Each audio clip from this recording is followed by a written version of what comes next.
बंदे को उसकी कंपनी बेचने के बाद 1000 करोड़ मिला था। उसने वो सारा पैसा अलग अलग बिजनेस में लगा दिया और खुद रेंट से रहने लगा। कोई पागल ही कर सकता है ना ऐसा, क्योंकि कोई नॉर्मल इंसान होता तो गाड़ी बंगला खरीदने में ही बहुत सारा पैसा खर्च कर देता। यह पागल इंसान और कोई नहीं, इलॉन मस्क है, जो कि आज वर्ल्ड की कई लीडिंग कंपनीज का मालिक है और आज इसकी नेटवर्थ है 1,40,000 करोड़। और यह सब उसके पागलपन, उसकी जिद का ही नतीजा है। क्योंकि भीड़ के साथ चलना तो बहुत आसान है, पर पागलपन ही चाहिए भीड़ से हटकर कुछ करने के लिए।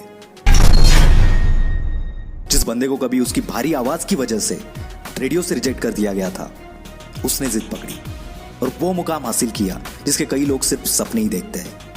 जी हाँ, मैं बात कर रहा हूं अमिताभ बच्चन की। उनकी पहली सुपरहिट मूवी जंजीर आने से पहले उनकी 17 मूवीज फ्लॉप हो चुकी थी। फिर भी उन्होंने अपनी जिद नहीं छोड़ी और आखिरकार कामयाबी को भी उनके जिद के आगे झुकना पड़ा। विराट कोहली का भी एक ऐसा ही किस्सा है, जो कि क्रिकेट के लिए उसका पागलपन, उसकी जिद को बयां करता है। 2006 की बात है। विराट कर्नाटका में रणजी खेल रहा था और पहले दिन 40 रन बनाकर वो नॉट आउट रहा। शाम को उनके घर से खबर आई कि उसके पापा की डेथ हो गई है। सबने एक्सपेक्ट किया कि विराट तुरंत घर के लिए निकलेगा। कोच ने तो यहां तक डिसाइड कर लिया था कि उसकी जगह पर और कौन खेलेगा।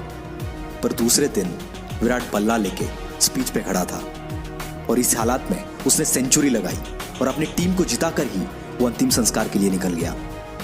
इसे पागलपन नहीं तो और क्या कहेंगे। लाखों में किसी एक के पास ही ऐसी जिद, ऐसा पागलपन होता है और वही कुछ हटके कर जाता है। दिन का 15-15 घंटा काम करने के लिए सिर्फ एनर्जी नहीं, बल्कि उस काम को करने के लिए वो जिद, वो पागलपन होना चाहिए। क्योंकि ऐसे जिद्दी, ऐसे पागल लोग परसेंटेज में नहीं, नंबर्स में होते हैं। ऐसी एक जिद और पागलपन से भरी हुई कहानी है दशरथ मांझी की, जो कि अपनी पत्नी को टाइम पर हॉस्पिटल ना पहुंचा पाए, क्योंकि उनके गांव से हॉस्पिटल के पीछे एक बहुत बड़ा पहाड़ था और उसी वजह से उनकी पत्नी का देहांत हो गया। बंदे को गुस्सा आ गया और इसी गुस्से को उसने अपनी जिद में बदल दिया और इस बंदे ने केवल छेनी हथौड़े से 22 साल में 55 किलोमीटर का पहाड़ तोड़ दिया। ये पागलपन नहीं तो क्या है।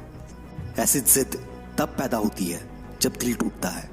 कुछ लोग तो इसमें बिखर जाते हैं, पर जो इस दर्द को, इस गुस्से को जिद में बदल देता है, उस बंदे को रोकना नामुमकिन है। वो पागलपन ही है जब लोग ट्रिप्स प्लान कर रहे होते हैं और कोई बंदा अपना एम्पायर खड़ा करने के लिए प्लान्स बना रहा होता है। जब सब नौकरी ढूंढने के चक्कर में होते हैं, तब कोई पागल नौकरी देने की सोचता है और ऐसे ही पागल आगे जाके बिल गेट्स, स्टीव जॉब्स बनते हैं। ये पागल सक्सेस के लिए हमेशा भूखे होते हैं, ये कभी सेटिस्फाई नहीं होते। यही पागलपन, यही जिद, ये ना तो इन्हें सोने देती है और ना ही रुकने देती है। एक जिद्दी इंसान कभी भी शांत नहीं बैठेगा, 1000 बार फेल होगा वो, पर उसकी जिद, उसका पागलपन उसे और एक बार ट्राई करने पर मजबूर करेगा।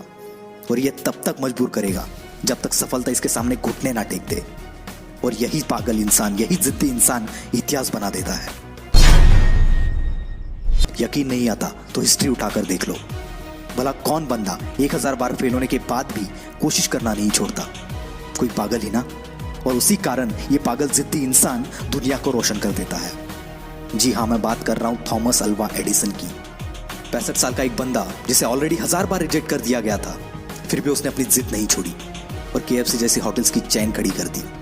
जिस बंदे को अंग्रेजों ने उनके होटल में नहीं आने दिया, उस बंदे ने जिद पकड़ी और दुनिया का सबसे बड़ा होटल ताज बना दिया। दोस्तों, ये एक जिद ही है जो एक नॉर्मल इंसान को एबनॉर्मल बनाती है और फिर ये एबनॉर्मल लोग ऐसा कुछ कर जाते हैं जिसके बारे में नॉर्मल लोग सोचने से भी डरते हैं। इसलिए आपको जो भी अच्छा लगता है, जो भी आप करना चाहते हो, पागल बन जाओ उसके लिए और जान लगा दो उसे हासिल करने के लिए। क्योंकि जब तक ये जिद, ये पागलपन आपके अंदर नहीं आएगा, तब तक आप नॉर्मल ही रहोगे।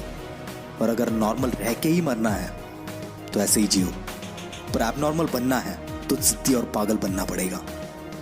वीडियो अच्छा लगा तो ही लाइक करना, शेयर करना